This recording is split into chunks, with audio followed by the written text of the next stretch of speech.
പത്തനംതിട്ടയിലെ കുഞ്ഞൻ റെയിൽപാളമാണ് ഇപ്പോൾ ആളുകളുടെ ശ്രദ്ധയാകർഷിക്കുന്നത്. വടശ്ശേരിക്കരയിൽ റെയിൽപാളം എത്തിയതോടെ നിർമ്മാണ തൊഴിലാളികൾ എന്തായാലും ഹാപ്പിയാണ്. പത്തനംതിട്ടയിലെ കുഞ്ഞൻ റെയിൽപാളത്തിന് പിന്നിലെ കഥ എന്താണെന്ന് കണ്ടുവരാം.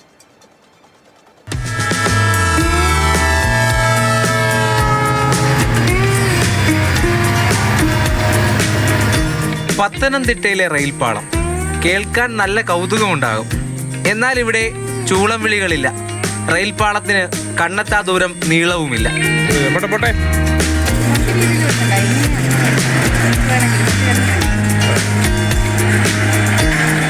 പത്തനംതിട്ട വടശ്ശേരിക്കര ഇടത്തറമുക്കിലെ ഒരു വീടിന് സമീപത്താണ് ഈ കൗതുക കാഴ്ച. ഇടുങ്ങിയ വഴിയിലൂടെ വീട് നിർമ്മാണത്തിനായി എളുപ്പത്തിൽ സാധനങ്ങൾ എത്തിക്കാനാണ് ഇത്തരത്തിൽ റെയിൽപാളം നിർമ്മിച്ചിരിക്കുന്നത്.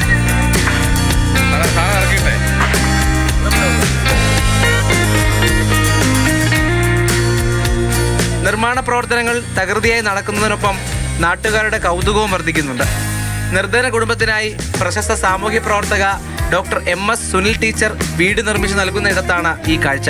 ചുമട്ടുകാർ ആ സാധനങ്ങൾ ഇതുവഴി ചുമ്മിക്കൊണ്ട് പോകുന്നതിൻ്റെ ഒരു ഡിഫിക്കൽട്ടി നമ്മൾ മനസ്സിലാക്കി. എന്ന് വെച്ചാൽ അപ്പുറത്തെ സ്ഥലം ഒരല്പം പോലും അവർ ഇതിലോട്ട് വഴിയില്ലാതെ ഒരു ഇടുങ്ങിയ വഴിയിൽ കൂടെ എങ്ങനെയാണ് ഈ ചുമട് അവർ ബുദ്ധിമുട്ടി കൊണ്ടുവന്നത്. അപ്പോൾ ആ കൂലി മാത്രമല്ല നമ്മുടെ പ്രശ്നം, ആ ചുമന്നുകൊണ്ട് പോയ ആൾക്കാരുടെ ബുദ്ധിമുട്ട് കൂടെ നമ്മൾക്കത് നേരിൽ കണ്ടപ്പോൾ ഇങ്ങനൊരു ഐഡിയ തോന്നി.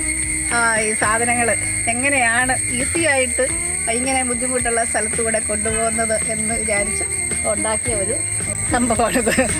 ശബരി റെയിൽപാത യാഥാർത്ഥ്യമാകുമ്പോൾ പത്തനംതിട്ടയിൽ എത്തുമെന്ന് കരുതിയ റെയിൽപാളമാണ് കൗതുകത്തിന്റെ പേരിലാണെങ്കിലും ഇപ്പോൾ വടശ്ശേരിക്കരയിൽ കാണാൻ കഴിയുന്നത്.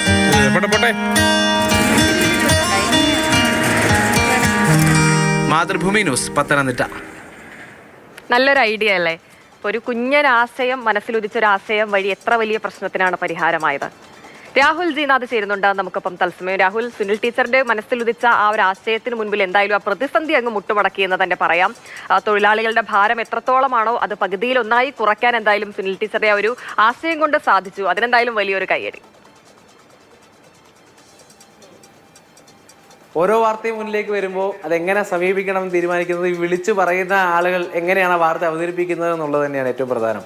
അതിൽ പത്തനംതിട്ട ജില്ലയിൽ റെയിൽപാളം, അതും വടശ്ശേരിക്കരയിൽ എന്ന് പറയുമ്പോൾ നമുക്ക് അതേ അത്ഭുതമാണ്. ആ അത്ഭുതത്തോടു കൂടി തന്നെയാണ്, സസ്പെൻസോടു കൂടി തന്നെയാണ് ഈ വാർത്ത നമ്മോട് പറയുകയും ചെയ്യുന്നത്. അപ്പോൾ അത് തന്നെയാണ് ഈ വാർത്തയുടെ ഏറ്റവും പ്രധാനപ്പെട്ട ആകാംക്ഷ എന്നുള്ളത് ആ ഘട്ടത്തിൽ തന്നെ ഉറപ്പിച്ചതാണ്. കാരണം ഈ ശബരി റെയിൽപാതയൊക്കെ വരുമ്പോൾ ഈ പത്തനംതിട്ട ജില്ലയിലുള്ളവർക്ക് വലിയ പ്രതീക്ഷയാണ്. അത് വന്നു കഴിഞ്ഞാൽ എങ്ങനെയാകും കോന്നിയിലും പത്തനംതിട്ടയിലും ഒക്കെ ഈ പറയുന്ന പോലെ റെയിൽവേ ലൈൻ വരുന്നു, അവർക്ക് ഈ പറയുന്ന റെയിൽവേ ലൈനിലേക്ക് സൗകര്യങ്ങൾ ലഭിക്കുന്നു എന്നുള്ളത് വലിയ വാർത്തയായി നമ്മളൊക്കെ റിപ്പോർട്ട് ചെയ്തതാണ്. വന്നാൽ അങ്ങനെ ആയിരിക്കുന്നു. അതിന് മുൻപേ റെയിൽപാളം വരുന്നു എന്നുള്ളതാണ്. നമ്മൾ അമ്യൂസ്മെന്റ് പാർക്കിലും മറ്റ് സ്ഥലങ്ങളിലുമൊക്കെ ഇങ്ങനെ ഈ റെയിൽപാളത്തിലൂടെ ഓടുന്ന കളിപ്പാട്ടങ്ങളും കാര്യങ്ങളും റൈഡുകളൊക്കെ കണ്ടിട്ടുണ്ട്. അതിനപ്പുറത്തേക്ക് ജോലി അനായാസമാക്കാൻ, ജോലി എളുപ്പമാക്കാൻ ഇത്തരം ഒരു ആശയം അത് ചെയ്യുക എന്ന് പറയുന്നതിൽ അർപ്പണബോധം വേണം. പിന്നെ ഈ തൊഴിലാളികളെ പരിഗണിക്കാനുള്ള മനസ്സുകൂടി വേണം എന്നുള്ളതാണ്. അപ്പോൾ ഈ സ്റ്റോറിയുമായി ബന്ധപ്പെട്ട് ഈ ആശയം നടപ്പിലാക്കിയ വ്യക്തികൾക്ക് എല്ലാവരെയും ചിന്തിപ്പിക്കുന്നത്, മുന്നോട്ട് ചലിപ്പിക്കുന്നത് ആ ഒരു സ്നേഹം തന്നെയാണ്. ഈ പറയുന്ന പോലെ ബാക്കിയുള്ള സഹജീവികളുമായി ബന്ധപ്പെട്ട സ്നേഹമാണ്. കാരണം ഈ തൊഴിൽ അനായാസമാകണം. കാരണം വീട് പണി, അപ്പോൾ അവർക്ക് ഒരു എന്താ പറയുക, പുതിയ കൗതുകവും ഉണ്ടാകും. ഈ പണിയുമ്പോൾ ഈ സാധനങ്ങൾ ഇങ്ങനെ കൊണ്ടുപോകുമ്പോൾ ആ ആയാസരഹിതമാകും, പണി കുറച്ചുകൂടി നന്നാകും എന്നുള്ള കാര്യങ്ങളൊക്കെ ഇതിൻ്റെ കൂടെ ഉണ്ട്. എന്തായാലും മനോഹരമായ കാഴ്ചയാണ്, മനോഹരമായ ആശയമാണ്. നടപ്പിലാക്കിയാൽ പലയിടങ്ങളിലും ഈ പ്രശ്നം നേരിട്ടിട്ടുണ്ട്. ഈ ഇടവഴി കൂടി ഈ സാധന സാമഗ്രികൾ എത്തിക്കുക എന്ന് പറയുന്നത്.